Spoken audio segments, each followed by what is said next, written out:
Salutes. What's poppin'? Welcome to the Real Big Fruit Podcast. I am your host, Big Fruit, the Michael Jordan of recording early in the morning. What's good, people? We doing the late night thing. We doing the late night thing tonight. Y'all see the title, the LG story behind the scenes, what we didn't mention. DK, aka Donkey Kong. Yeah, Donkey Kong. I know you heard the name. If you want some Rikers Island, following Rikers Island history, C74, then you heard of Donkey Kong. Donkey Kong became a whole household name fucking with C74, 88, 89, 1990, as well as in the mountains in the early 90s, 9192 cat second. But my story with Donkey Kong begins early 80s, elementary school. Yeah, because Donkey Kong was originally from LG, for those that don't know, because he rep Brooklyn, but a lot of people scream, yo, he from St. John's, yo, he from St. John's. True indeed. He from the Crown Heights area. He rip and ran with them boys up there, St. John's, Franklin Ave, all that shit. But the boys originally from LG, because I went to elementary school with him, and he lived in the projects. He got to be about 3 or 4 years older than me. Because in elementary school, his younger brother Tutu, shout out to Tutu, his younger brother Tutu had to be about 2 grades older than me. And he had to be a grade older than Tutu. So you talking anywhere 4 years older than me. Easy. And when we was in elementary school, he was a big kid, man. Big, black, ugly motherfucker, aggressive kid. Nah, let me take that back. He wasn't aggressive. He was very humble, and he's very humble to this day. But he was big. He was just a big kid. That's where that Donkey Kong shit come from. But before we called him Donkey Kong, we called him Gorilla Mel. Yeah, in elementary school, in PS 270, and in Lafayette Gardens, we used to call Jamel King Gorilla Mel. Because his presence was gorilla-like in elementary school, my man. He was beast mode in elementary. Anybody who had gotten into a scuffle with that nigga, you got slammed on your head and roughed up. Word. So we used to call him Gorilla Mel. And his presence, real talk, his presence was so alarming, right? Remember, he 3-4 generations above me, or grades above me. In my grade, we had another Jamel, right? Black, ugly motherfucker. We used to call him Ape. Ape Mel. Because Gorilla Mel presence was so bad. If you wanted to be like Mel, black Mel, you had to be Ape Mel. So we had Jamel off of Bedford Avenue. Y'all remember Jamel, right? Jamel went to PS 270 with us too. We used to call him Ape Mel. But Gorilla Mel, also known as Donkey Kong, he was that deal. Yeah, man, and he moved out of the projects early, man. Early. You know what I'm saying? I want to say 85, some shit like that, 84, 85. They went up to St. John's, and we ain't really see them too much. I seen Tutu come through the projects now and then, but I ain't see Gorilla Mel. I ain't seen him for years. And the funny shit about it is, I was never on Rikers Island with him. But when I came through Rikers Island in 9-1 and I was hearing all the stories, yo, Donkey Kong, I'm saying, yo, Donkey Kong, Jamel King. I'm like, yo, that's Gorilla Mel. He changed his name to Donkey Kong. And like, yo, son, that nigga was a beast. Yo, it's legendary stories about this nigga in the 4 ship. And his drama, like I said, he was a humble dude. He ain't really get into conflict with other dudes. His shit was with the police. But don't get me wrong, he did have his beefs. And when he had his beefs, he handled his business. Because I'm telling you, he was a very strong, he was that retarded strong. I witnessed some shit with this nigga in 2003, 2004 that blew my mind. But I ain't get there yet. We gonna get to that. In 88, 89, he came through the 4 billion. And there's legendary stories about him being in the bang and shit. And the police, I think it was 6 lower. The police down there in 6 lower cracked that nigga shell, son. Like they was gonna do what they do because they was known for that shit. Cracking nigga shell, put the hands on the nigga, right? The legend has it, they cracked that nigga Donkey Kong shell, son. And he beat all the police ass out there. It was like 2-3 of them niggas. He beat all them niggas ass. They had to call a squad.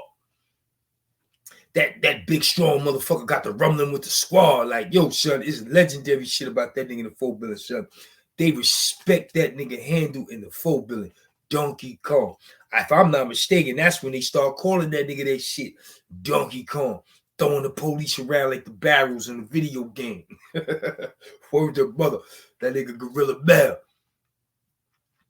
Man, the one story I got about him, man, that Kaseki shit, man. Him and my boy Zay got into a conflict. Now, Zay from Franklin Ave, Crown Heights, St. John's area as well. Now, I'm not too familiar about the fallout, but I'm assuming, I don't like to assume because you make an ass out of yourself, but I'm guessing they had some street shit. Guessing they had some street shit going on. And I think one of the dudes involved with that shit was a dude I popped on in the Beacon. Because I remember Zay telling me, yo, the nigga you popped on in the Beacon, Kaseki, this, that, and third. Yeah, he was from their area. I popped on the nigga in the Beacon, slammed the nigga, threw tight right at the nigga in the lower library, some crazy shit. But he ended up being a Crown Heights boy. And he was caught up in that Kaseki shit. And if I remember correctly, I think that was some street shit from Crown Heights boys. And when that shit hit the fan, that nigga Donkey Kong went beast mode on the homie Zay. And in Kaseki Center Yard, they never had a tower until Mac Murder. Shout out to Mac Murder. Until Mac Murder put that work in on the homies. Mac Murder went crazy on the blood niggas. Now they got a tower up there called the Mac Murder Tower. For years, Kaseki never had a tower. They had a police sitting in a regular window, peeking out, being nosy and shit. Which means he couldn't see everything. And when that shit popped, that nigga Donkey Kong, man, that nigga aggressively grabbed that nigga Zay up, dragged him in the corner where the police couldn't see, man.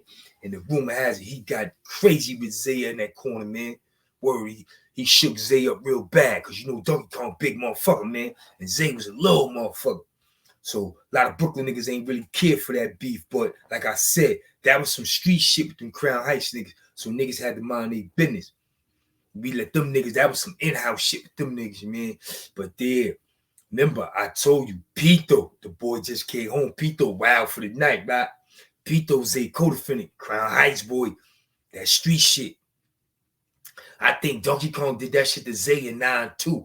Zay, motherfucker, Pito and Donkey Kong bumped heads all bird box 9-7. Now, both of these niggas crazy. Donkey Kong and Pito, both of these niggas good and stupid. These niggas is crazy. When it come to getting it in, these niggas don't know no limitations. That's why I say these niggas good and stupid. These niggas don't know when to stop. Them niggas go overtime. And they bumped heads in all bird box. And I don't know how them niggas got to each other. And I don't know how the nigga Pito was gripped up. But them niggas shook out all bird box. Pito hit that nigga Donkey Kong, caught new bid for that shit and all that. Word, all burn police caught Pito with that hammer. Yeah, man. Donkey Kong, man. That was a motherfucker. And that's like 9-7. That shit happened all bird box. I ain't see Donkey Kong on that bid. That was an early 90s bid. He ended up going home, coming back with a stretch, something like a 15 or some shit.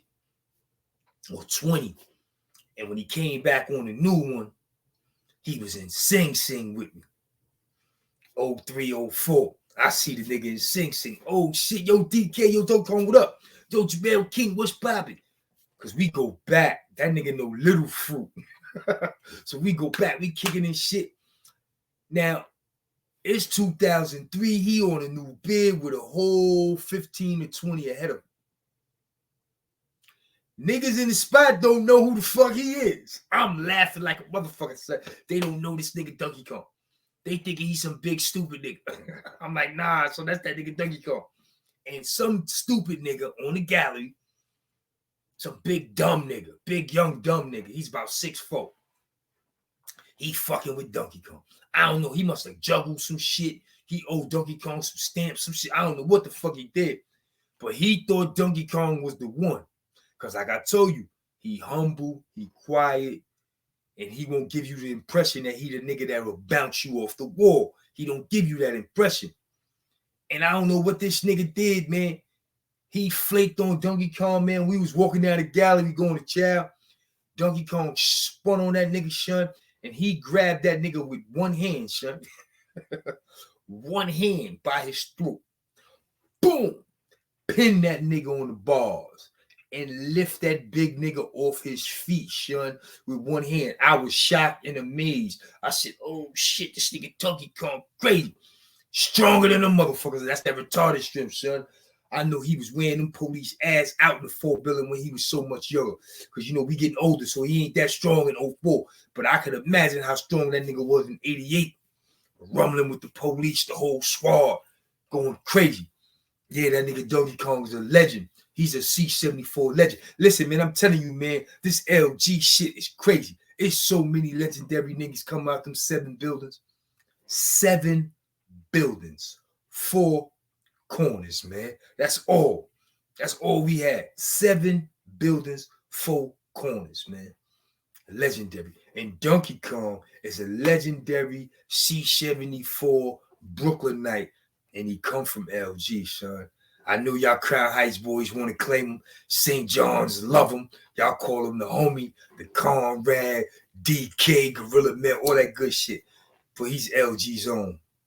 He is definitely a LG representative, man. And I just wanted to get on here and give him his props, give him his flowers. He just recently came home and he's out there doing his thing. He got his social media popping. He ain't promoting no pot, no negative shit. You know what I'm saying? He in the cut. He being him. And I got love for him. That's my guy. I'm glad him and Pito seen each other. You know what I'm saying? Either they seen each other on social media talking or they actually seen each other in the street and it ain't no more smoke. I love it. You know what I'm saying? I could sit here and tell that story how we was young and dumb. You know what I'm saying? Blind to the fact. You know what I'm saying? And we was acting up, jumping on each other. But now we grown ass men and we can laugh at that shit because ain't nobody dead. You know what I'm saying? We all still here. We made it up out of there. And life goes on, man. You know what I'm saying? Let's put all that bullshit behind us. And if we could get some money telling these stories, let's do it because Big Fruit is leading the charge. I'm leading the charge. I'm telling you, Sean. I'm trying to put this LG shit on the big screen. If not the big screen, the small screen with a series. Shout out to my boy BT Williams out in LG. They're about to get that series popping. What it's called? I'm going to give it to you the right information because they about to get that shit shaking. And I'm looking forward to interviewing them brothers on my channel. The name of their joint is, I'm looking forward to it. It's coming real soon. The name of it is called Young Boys, the series. Young Boys with a Z, not an S. You know what I'm saying? Word to mother. BT Williams, that's my guy. He's writing, he's working, he's filming, he's producing, he's doing it all. And when that series drop, I look forward to interviewing the whole cast right here at the Real Big Food Podcast. And who knows, that might lead to me working with these brothers in the near future. And shout out to, rest in peace, shout out to Wink, the OG out of Brownsville, Brooklyn. You know what I'm saying? Rest in peace, shout out to Wink. But also, major shout out to Mike Tyson. Mike Tyson sent word that he gonna contribute and make sure Wink is buried and sent off well. So that's how Brownsville get down. So shout out to I and Mike Tyson for that. Real talk. Yeah, it's going down. Sean Wifey just came out of surgery. She resting up real good. I'll be at the hospital first thing in the morning. So I jumped on here tonight to give y'all this Donkey Kong. DK the homie. You know what I'm saying? DK is the homie. Donkey Kong is a legend. C74. Cash Shaggy. He's a legend. You know what I'm saying? He is a legend. He is one to reckon with. And a lot of retired correction officers remember that ass what he put on him. Word to mother. You know what I'm saying? So shout out to my guy, Jamel King, DK, also known as Donkey Kong. Salute. I fucks with you. I had to do it. Real talk. Listen, man, it's your boy Big Fruit and this LG story behind the scenes. What we didn't mention keeps rolling. Up next, we're going to remember Ali Johnson. For those that don't know, Ali Johnson was probably the best point guard ever to come out of Lafayette Gardens. Before Booger, we had Ali Johnson. Real talk. They got away with not mentioning Booger in that documentary last year, New York City Point Guards. They got away with not mentioning Booger. But we going to mention Ali. Because before Booger, we had Ali in Lafayette Gardens. And Booger could tell you about Ali Johnson. Ali Lemon Johnson. Yeah, that's what's coming up next. Remembering Ali Johnson. That's what's coming up next at the Real Big Fruit Podcast. That's not going to be no drama. That's going to be a touching joint. You know what I'm saying? It's going to be a sports joint because the older Ali Lemon, the dad is a big basketball guy since the 60s. You know what I'm saying? He instilled that in Ali, and Ali would have went on to do great things if he didn't lose his life. You understand what I'm saying? So that's what's coming up next with the LG story behind the scenes. Remembering Ali Johnson. You know what I'm saying? The New York City point guard, for real. You know what I'm saying? That's what's coming up next. You know what I'm saying? But other than that, I'm just doing what I do. I'm keeping the channel rocking. I'm keeping y'all entertained. And like I said, man, I'm going to keep pushing forward and trying to get this shit on the screen so we can do what we do and give LG the props and respect that we deserve. Until next time, it's your boy Big Fruit. I'm up out of here. Salute.